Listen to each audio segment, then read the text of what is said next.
Our second speaker is Jennifer Estall. She's a basic researcher.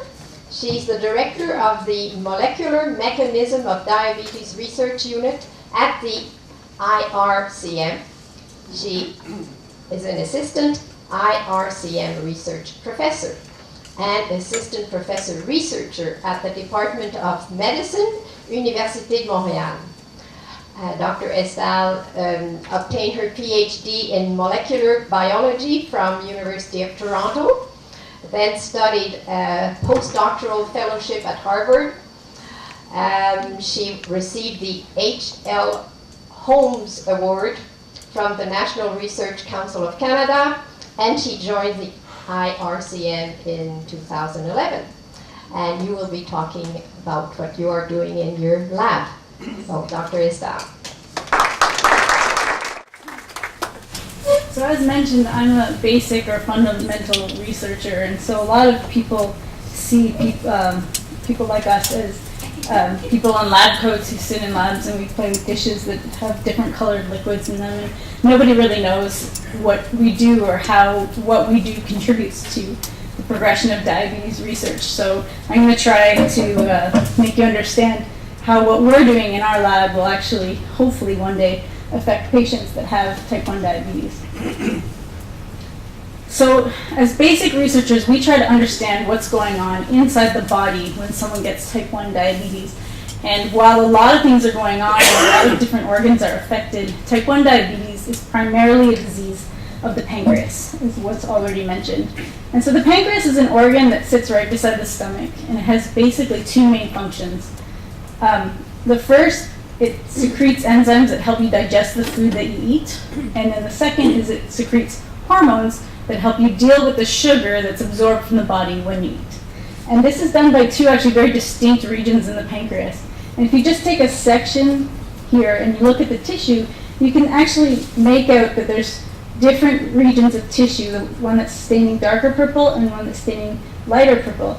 And the lighter purple areas are actually the islets, what Dr. Legault mentioned before, that produce the insulin. So I've just highlighted them here, and you can actually see that the islets make up a very small portion of the pancreas. So there's very few cells actually within the pancreas that produce insulin. And here's a larger version of what an islet actually looks like. And it's made up of a number of different cells. Most of them produce insulin, and those are called beta cells.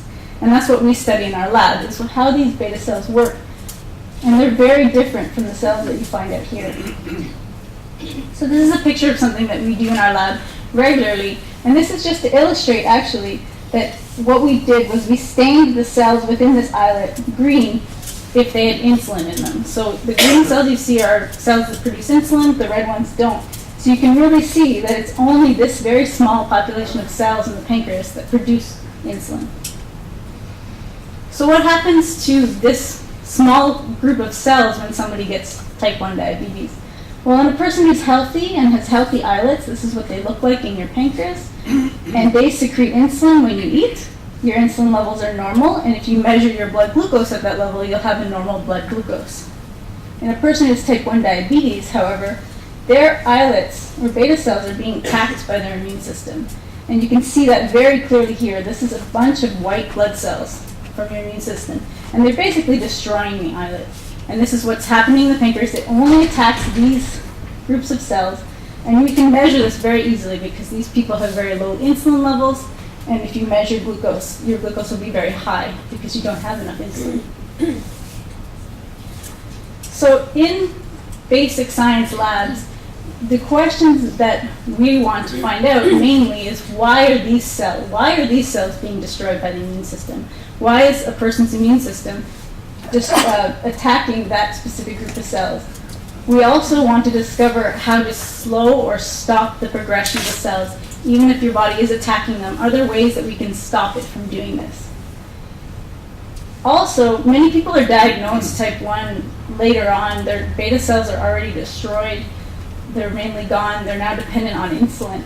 We would like to find ways to detect signs of type 1 diabetes early on. Is there something secreted into the blood? Is there a biological marker that we can find that will allow us to determine whether you're type 1 diabetic earlier, before the damage has occurred, and maybe we could prevent it? And a very big and active area of research in basic science labs is to find new sources of beta cells to replace the ones that are lost. So to try to help the people who are already type 1 diabetic. So I'm just going to focus mainly on that area actually, because that's where the majority of basic science research labs focus on. And you can break this down into 3 different kind of questions or areas that people look at. One is finding ways to help these cells survive. So even though the immune system is attacking, can we make them stronger?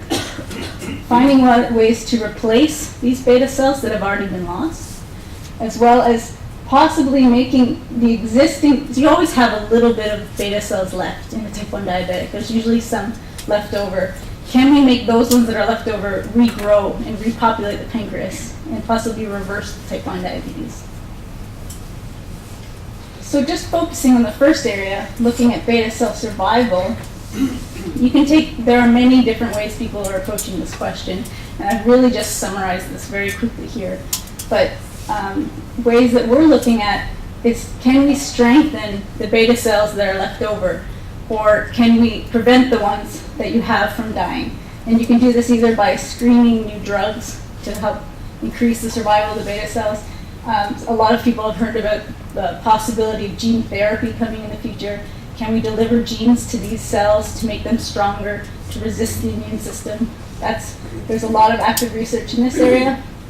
So that's focusing on looking at the beta cell itself, but can we also take the alternative approach? Can we stop the immune system from destroying our beta cells?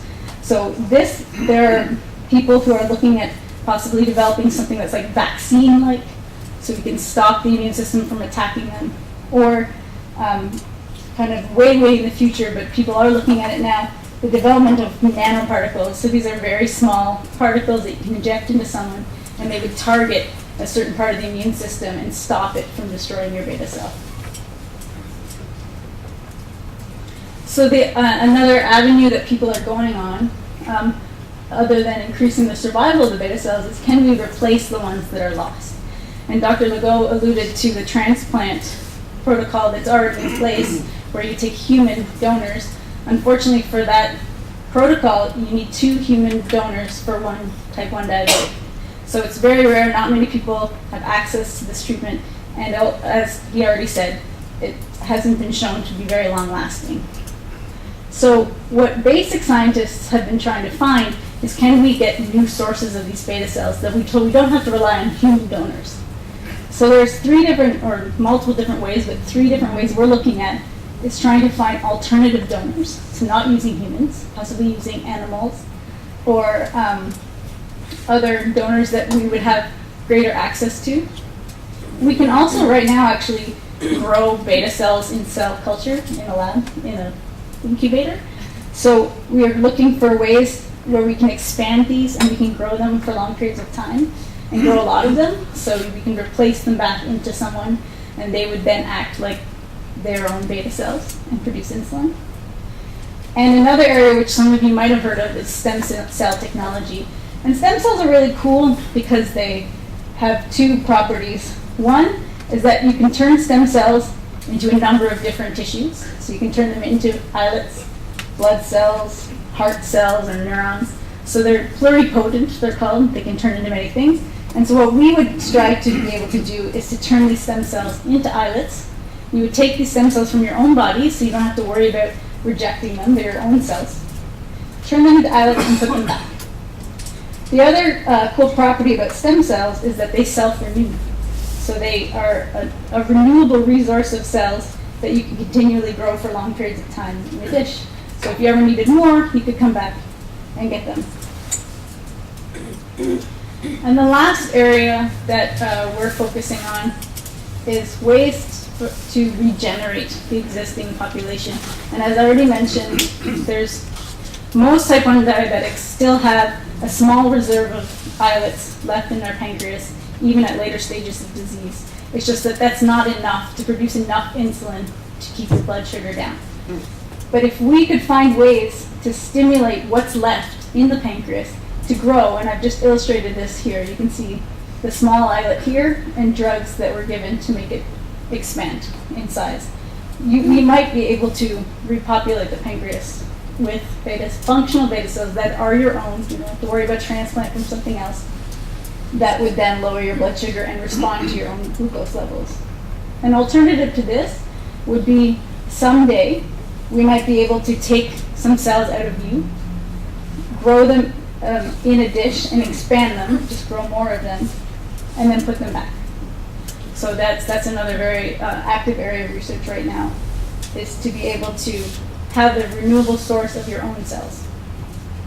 So you don't have to worry about rejection or anti-rejection therapy, all the drugs involved with that. So the goals of basic research, although it's complicated and we're doing a lot of stuff that doesn't seem very applicable to treating patients, are actually the same as clinicians. We want to decrease your dependence on insulin. We want to improve the quality of life. And we'd like to be able to prevent the disease from occurring or prevent its progression. What's different about what we do in a basic lab versus what a clinician scientist or an MD can do is that we can model disease in a dish or in an animal. And using these models, we might be able to actually find what the cause of the disease is. And we can figure out whether there's genetic aspects or influence, or whether there's environmental cues that might be involved. So we have the advantage of being able to look earlier, and that we might be able to actually, hopefully one day, find a cure. So that's basically what I wanted to say.